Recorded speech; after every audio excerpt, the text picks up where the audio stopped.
Good afternoon, Your Honors. Chantel Sutter here from the Shelby County Bar, here on behalf of Mr. Ladon Relliford. Would Your Honors like a brief recitation of the facts? It's your time, ma'am. Did you want to have any rebuttal time? 2 minutes, 2 Your Honor. minutes? All right. This is a case where Mr. Relliford owned a 2016 Stingray Corvette, took the vehicle to Mr. Jerry Burks, who's also a defendant but not an appellee in this matter, for repairs. Mr. Burks, at some point, after being paid some sums of money, decided that he wanted to take Mr. Relliford's vehicle to CarMax, or wherever he took it first, to sell it. Now, this is the same vehicle that Mr. Relliford had purchased from CarMax about 2 years prior. The Burks case is still pending, is that right? Yes, Your Honor. The Burks matter, this is only the appeal of the summary judgment. There's actually a motion for leave to amend the petition for Mr. Burks and for CarMax at the same time. It was granted as to Mr. Burks, but denied as to CarMax. That's the first issue before the court. We are respectfully requesting that the court will reverse the decision on the motion for leave to amend the complaint, the granting of the summary judgment on behalf of CarMax, and the denial of the motion to alter or amend the judgment. There was a motion for leave to amend that was filed and that was set prior to the hearing on the motion for summary judgment. The court decided to deny the leave for amend during the motion for summary judgment hearing, though that was not the court date for which that the motion for leave to amend had been set. The motion for summary judgment proceeded, and it was stated that the leave to amend would be moot at that point because the court had granted the summary judgment. The motion for leave under the rules should be freely granted because the trial on the merits will be subserved by the granting of the motion to amend. As stated, the motion was set prior to the hearing, and the motion was granted sometime afterwards on behalf of Mr. Relliford against Mr. Burks. And we believe that the court should have done the same on behalf of Mr. Burks as it relates to CarMax. Counsel, is this a void or avoidable title case? And what are we looking at here? And that's one of the issues, and that's one of our bases for stating that there should not have been a summary judgment. There are many issues, according to Mr. Relliford, that create genuine issues of material fact for which a trier of fact should have decided. It's our position, Mr. Relliford's position, that this title was void. Why? Why is this a void rather than a voidable title case? Because Mr. Burks, if you will, stole or is considered a thief in this case. He fraudulently took in some kind of way, went to motor vehicle department, had the title put into his own name, placed or put it out as his own, and was some kind of way able to, convince, if you will, CarMax that this vehicle belonged to him. We would indicate that there was a bailment created. That's another issue that we would believe is for the trier of fact. We believe that if CarMax is let out at this stage of the game, then that leaves a lot of issues that we believe, if this matter were put before the trier of fact, in regards to Mr. Burks and their relationship and Mr. CarMax and how they became involved in this situation, that it would be shown that this was a theft, This was a void title, which would mean that Mr. Burks did not have a proper title, a good title to pass on to CarMax. We would ask that the court find that there was actually notice that should have been noticed had due diligence been performed by CarMax, that there were potential third parties interested in this situation, especially considering. Counsel, what was the notice here? What would CarMax, so Mr. Burks goes in, he's got the title, he's got a registration. What would have been the notice to CarMax that something was awry here in this case? What would they have seen? Every piece of documentation that was shown by Mr. Burks was distinguishable. He had an ID that says, "This is my name." He has a title that says, "This is my name." There are at least two people with the same name, because on something it shows that he's a second or he's a junior. There's one document that says, "This is my address." There's another document that says that this is my address. So everything on the title was totally opposite of any legal documentation that he had that was to establish proof that he's the owner. That should have at least raised a flag. It showed that he lived in some other state on his ID, but it showed that he had, the title was registered to someone in a certain name in Tennessee. There was nothing that was consistent in any of the proof or the identification that he shown.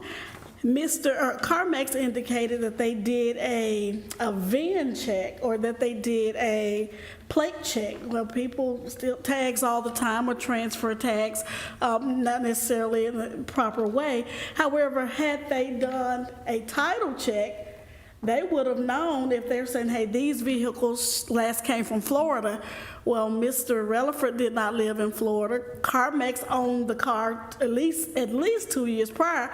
It was not in Florida.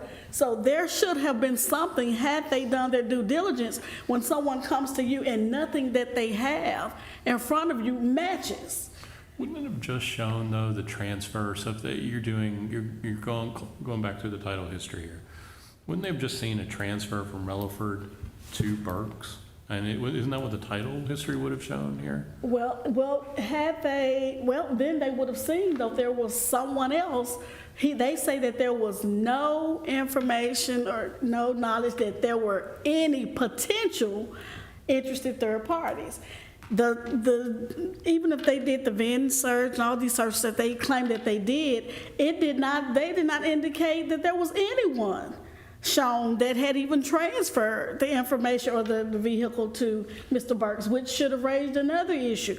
How did you get this vehicle? They were owners. Why didn't their name show up? There was a lien holder. Why didn't they show up? They're the ones who, when he goes in to get the car, then they get the lien holder for him. There are no parties on this because they did not do their diligence. Or did they just decide that they wanted the vehicle back and that was enough for them? But we believe that even if they're going to be considered good faith purchasers, then we believe that they have the authority, or they, because of the circumstances surrounding the theft, the void title, then they have the obligation to either pay Mr. Relliford for the vehicle, or to return the vehicle to him. Why isn't this, you're just, and this creature of theft, but why isn't it larceny by fraud?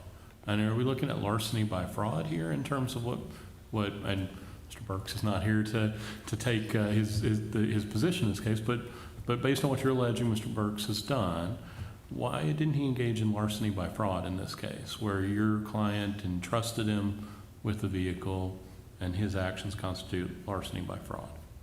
Well, I guess because we're looking at this in the bailment context to show that he had the intention, Mr. Relliford, when he gave the vehicle to Mr. Burks, then it was with the intention that Mr. Burks would return the vehicle after being repaired. And because of that, then there was more of a bailment situation here that would then make the title void as opposed to voidable. If we're looking at the larceny, then now we're still looking at, or by fraud or what have you, now we're dealing with other issues, and does that then create the void versus voidable? But are there still issues that are to be tried by the trier of facts? And that's because, like I said, all of the semantics and whether it's stolen, whether it's not, whether he's a thief, whether he's not a thief, whether or not the title is void, whether it is voidable. No discovery had been done at the point of the motion, because we had the pandemic, and then after the pandemic we had the chance to retire, and then there were only the emergencies that were being heard, and so we're constantly waiting for a date, and then all of a sudden the motion pops up on the document, and we said, okay, so now we're getting back into things. There had not been a scheduling order set. There had been no discovery transferred at this point. That's why we were asking for the motion for leave to amend, so that we're able to then start moving forward, where the case had basically been stagnant because of the condition or the position with the court. But there's still the third issue that we have, the motion to alter and amend, and for basically the same reasons. And it states that one of the reasons can be misconduct of an adverse party. Well, which adverse party? Does it say it has to be adverse party 1 or adverse party 2? The fact is, and Carmex admitted at the summary judgment, we're not saying Mr. Burks did not do anything wrong. Clearly what he did was wrong, but we're saying we had no way of knowing that. And so that's still an issue, and that was misconduct. We believe that because that was a court of equity, that this matter should have been able to go forward, because Carmex has a remedy. Mr. Relliford, who in this case has done nothing wrong, gets to lose a second time, whereas Carmex has gotten to benefit from this more than once. They've been paid by Mr. Relliford for the vehicle. Now they've been paid, they now have the vehicle back, and they're able to go after Mr. Burks to recover. And in fact, they have actually filed a default judgment and has been granted against Mr. Burks, so that if there is a judgment granted in favor of Mr. Relliford, that they're able to recover or to seek some kind of retribution from Mr. Burks. And we just believe that because of all of the circumstances that are involved, summary judgment was not appropriate at this particular stage, and we're asking that the court will reverse the decision of the court below and allow it to proceed along with the matter that's still pending against Mr. Burks. Let me make sure I understand the Yes, chronology of things. Your motion to amend, was that filed before the motion for summary judgment? It was filed afterwards, and then it was set to be heard. It was set on the docket before the hearing on the motion for summary judgment, but the earliest that they could get to it, because of the way they were stagnating with, as stated, they were only hearing emergencies and the like. So it was set to be heard, I want to say like a week or two, the next Friday or something like the next. As a matter of fact, just assume, I think on Wednesday they were doing the motion for summary judgment, and on Friday they were supposed to have the motion for leave to amend. So he Did you ask for a setting before the setting on the motion for summary judgment? Yes, and we were only able, because they were only doing the regular motions, the summary judgments, obviously it was set specially. But the motion for the amendment was set on the docket via the system, and that was the earliest that was able to be heard. And it was heard. It's just that on the day of the summary judgment, it was orally stated that it was going to be considered moot and denied as to Carmex, but they would allow us still on their Friday to proceed on the motion for leave as to Mr. Burks, which would have just made sense to have it heard at the same time. I'm still not clear. Was the motion to amend, was it actually heard on the same day as the motion for summary judgment was heard? Or did the court hear the motion for summary judgment first and then just decide that your motion to amend was moot because you granted the motion? Those are two different things. Well, and both. The one motion was filed as to both parties. And there was just one motion. But on the day of the hearing for the motion for summary judgment, the chancellor indicated, well, we're going to deny your motion. Your motion for leave to amend that's set for this particular day, excuse me, it's going to be moot as to CarMax. But we'll allow you to proceed with your motion for leave to amend as to Mr. Burks. And so I still appeared again on the motion for Mr. Burks, and again it stated as to Mr. Burks, that's granted. As to CarMax, that's moot now because I granted your motion for, their motion for summary judgment on the previous day. Okay. Thank you, Your Honor.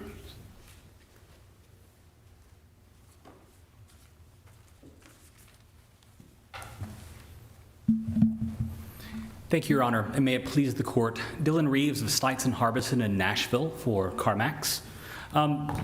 This appeal is a choose-your-own-adventure story. And like all good choose-your-own-adventure stories, you have several adventures to explore. Whether it's appellate jurisdiction, whether it's the summary judgment standard, whether it's the bona fide purchaser, whether it's the invited error doctrine, whether it's the you confirm for any reason that's correctly in the record. But the final page in this is you must affirm the trial court, no matter which adventure you choose. Being an appellate court, you've got to start with the jurisdiction. We all know that appellate jurisdiction starts with a timely filed notice of appeal. In this case, the notice of appeal was not timely. And that is because the motion, the post-judgment motion, was not a proper Rule 59 motion.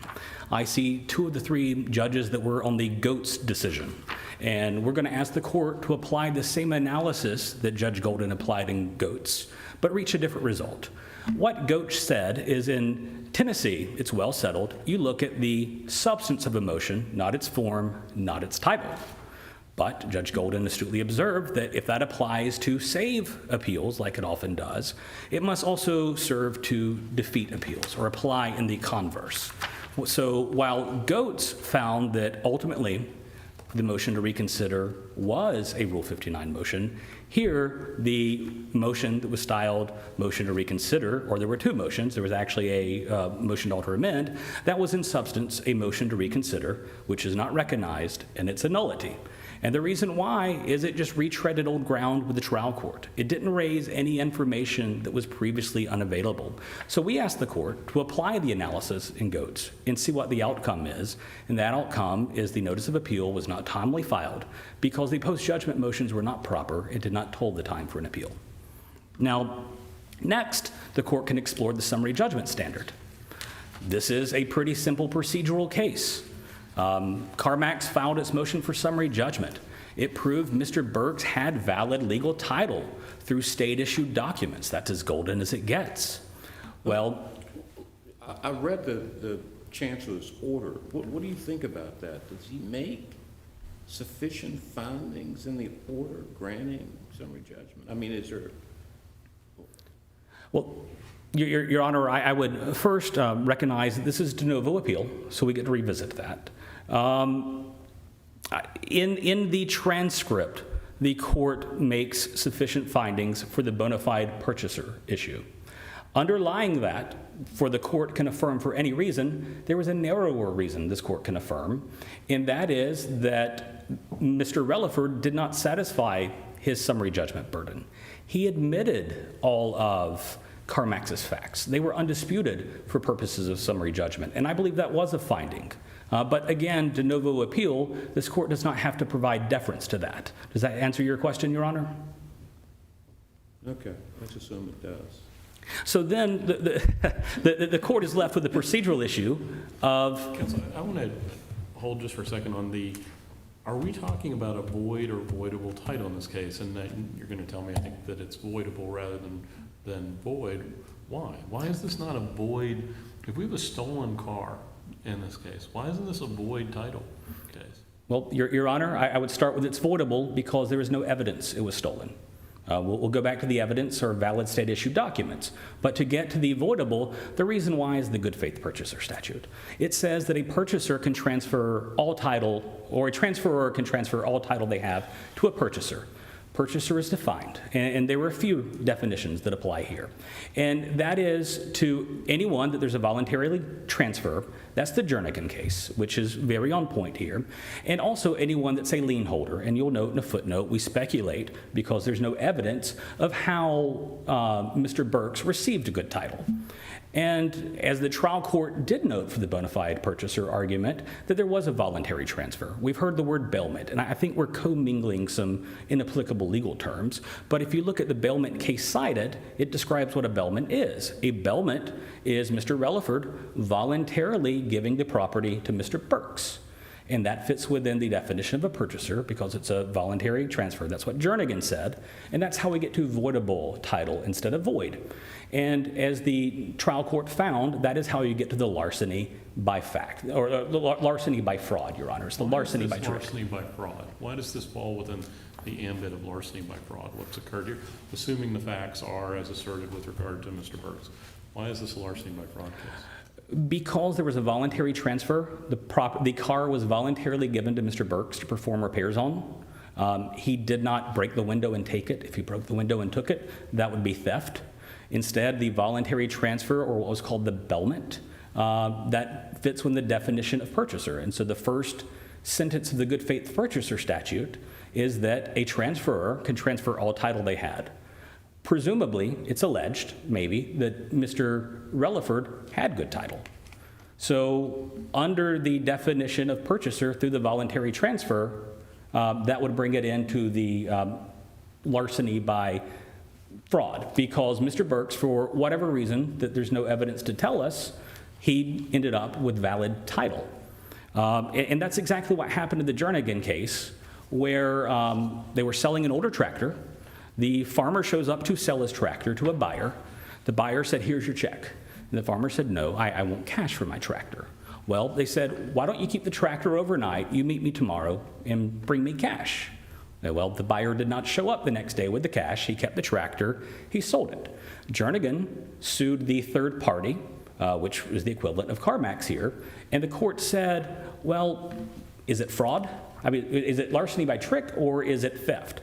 The court decided because the voluntary transfer, you keep it, he didn't smash a window, he didn't take it by force.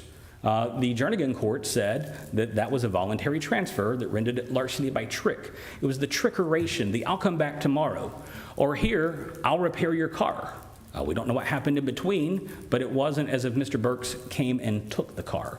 And we think that's what makes it, because of the definition of purchase, because the voluntary transfer fits in there, and because Jernigan is binding precedent on this court for that, we think that it is an avoidable transaction.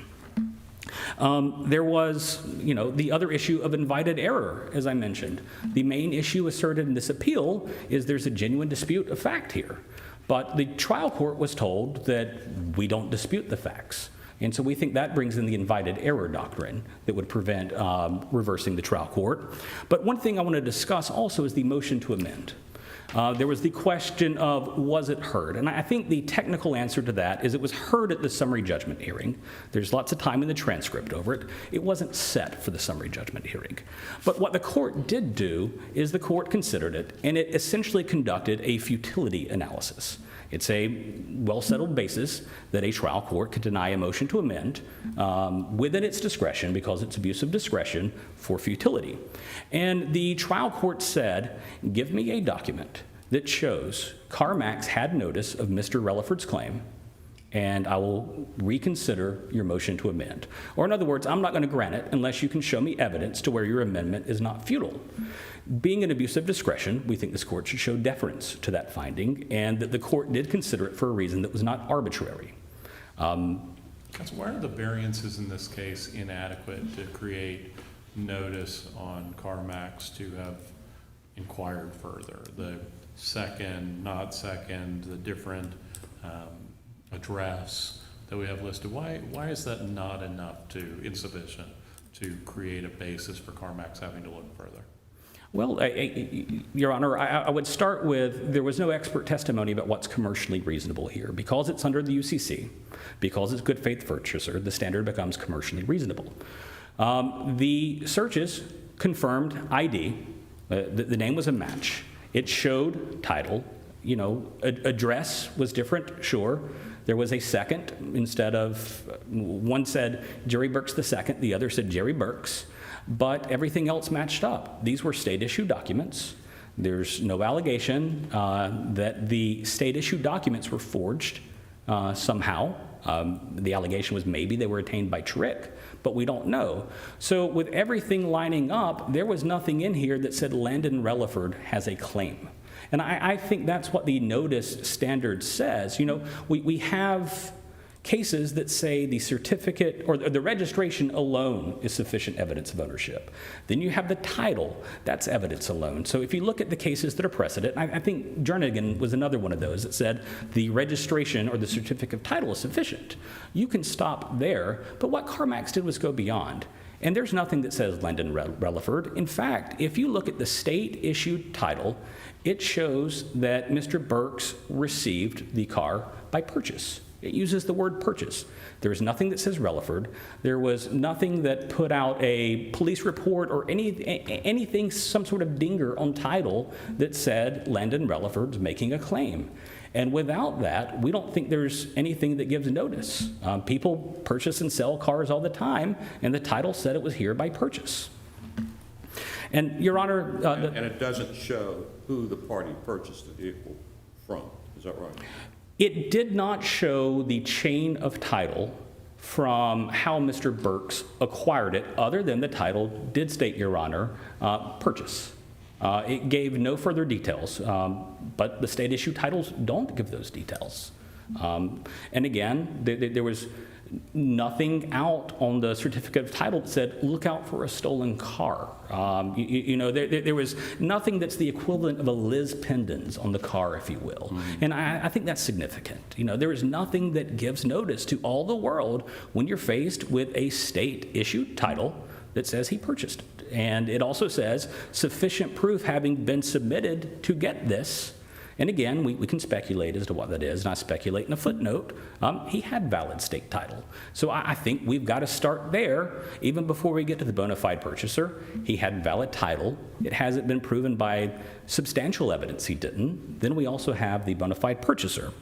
I would end with the post-judgment motions. Yeah, well, let me ask you, and I understand that you don't have to make, like, when you trial court tries a case, you don't have to make all these findings and conclusions, but looking at the order granting the summary judgment, does it really set out the trial court's reasoning for reaching the decision it reached in this case? The written order does not go into great detail. The judge on the record makes a detailed ruling, Your Honor, and it does set out the reasoning. And as is typical in Tennessee courts, the trial court gave its ruling and a proposed order was submitted. And I believe the order probably incorporates by reference or references the findings made on the record at the hearing, but still they're set out on the record at the hearing. And the trial court said there that it finds the bona fide purchaser, that CarMax was a bona fide purchaser, and that statute is sufficient. The court also noted that the CarMax's facts were undisputed for purposes of summary judgment, which was a significant aspect of the trial court's That's decision. in the oral ruling, but not in the order granting summary judgment. Correct, Your Honor. But I would go back to this court can affirm the trial court for any reason, and review is de novo. You know, the trial court was faced with an untimely response to the statement of facts, which it ultimately considered, despite the rules saying that it shouldn't. The trial court was not given a response brief, but the trial court considered oral arguments. So based with what it had at the hearing, it found based off that CarMax was a bona fide purchaser. And again, the court was faced with motions that were motions to reconsider, but they were not proper post-judgment motions. And the court did state in its ruling there that they were not proper motions under Rule 59 or Rule 60. And the reason being that it was not previously unavailable evidence. It was just some documents showing that Mr. Relliford at some point had purchased the car from CarMax. It was nothing that Mr. Relliford couldn't have provided earlier. He could have requested it in discovery. And to that extent, it's not even documents that would give CarMax notice of Mr. Relliford's continued claim over the vehicle. It was not the equivalent of a lis pendens, or it's not the equivalent of anything that would overcome the state-issued title documents. Let me ask you, is there an order where the trial court says that the motion to alter or amend filed pursuant to Rule 59 was not a proper Rule 59 motion, or did the court just deny the Rule 59 motion? Your Honor, I want to be very careful and note that I'm paraphrasing. The court said something along the lines of there is no basis under Rule 59 or 60 for the motion. And that would be, my analysis of it, that no basis under Rule 59 or 60 would be an improper Rule 59 or 60 motion, Your Honor. All right. But that would be in the order denying the post-judgment motions, if you will. Unless the court has further questions, I'll yield the remainder of my time. Thank you. Thank you.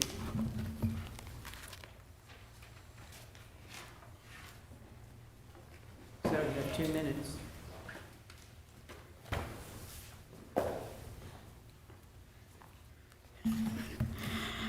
Just briefly, it was indicated, I think it indicated, Jernigan basically saying, okay, this was a trick. You give him the vehicle, he's supposed to come back tomorrow, bring the money, say, okay, you keep it, bring me the money back. That's totally different from what we're dealing with here. Mr. Relliford, don't want to say gave, allowed Mr. Burks to fix the vehicle with the intention that he would receive the vehicle back. This was not the same as in Jernigan, where say, hey, you take it, you're gonna buy it from me anyway, so I trust you to bring me the money back, and it'll be yours anyway. This is not the situation that we're dealing with Mr. Relliford. He had no intention on giving Mr. Burks of the vehicle. Mr. Burks had no intention in the beginning, or at least this was not their agreement, that he would get to keep the vehicle. Mr. Relliford actually paid Mr. Burks money to fix the vehicle. Counsel, quick question on the appellate jurisdictional question, or appellate jurisdiction question here. Have you filed any written response to opposing counsel's jurisdictional argument in this case, saying this court's without authority to hear or consider this appeal? Is there any written reply that you've submitted? No, Your Honor. No, Your Honor. And we do believe that this court does have jurisdiction, as they do with all. There was a motion for summary judgment that was granted by the trial court, and we do believe that this court has the jurisdiction to hear such motion, or such order rather. We do indicate that this is a final judgment, and I think that was actually stated in the order, if I'm not mistaken, that this is a final order for purposes of the appeal, because that would allow or end the journey basically for CarMax. And the only way to be able to save Mr. Relliford's claim as to CarMax is to file the appeal in this case. Did you file that notice of appeal within 30 days of the denial of what you described anyway as your Rule 59 motion to alter or amend? Yes, Your Honor. And would like to clarify, there were actually multiple motions. There was the motion to reconsider, and there was a motion to alter or amend. And because there is the understanding that there are some that told and some that do not, as Your Honor noticed, we did not file an appeal on the motion to reconsider. Those were totally different documents or motions that were filed. So there was actually an order or response to each one of those motions by the chancellor in this case. So the motion to alter and amend that we've asked to appeal was a separate motion to alter and amend that was filed separate and apart from the motion for reconsideration. Understanding that the motion to reconsideration isn't an actual document, if you will. I guess that will raise, I guess may go to Your Honor's question about the jurisdictional issue. The motion to reconsider was a separate motion that had been filed and that was denied in this case. But we filed both because we were trying to make sure that we covered all of our bases and to make sure that under the different rules, we still had the different requests for relief. Thank you. Thank you, Your Honors. Thank you for your argument. We'll take this matter under advisement and issue an opinion as soon as we can. Thank you very much. Thank you, Your Honor. All rise.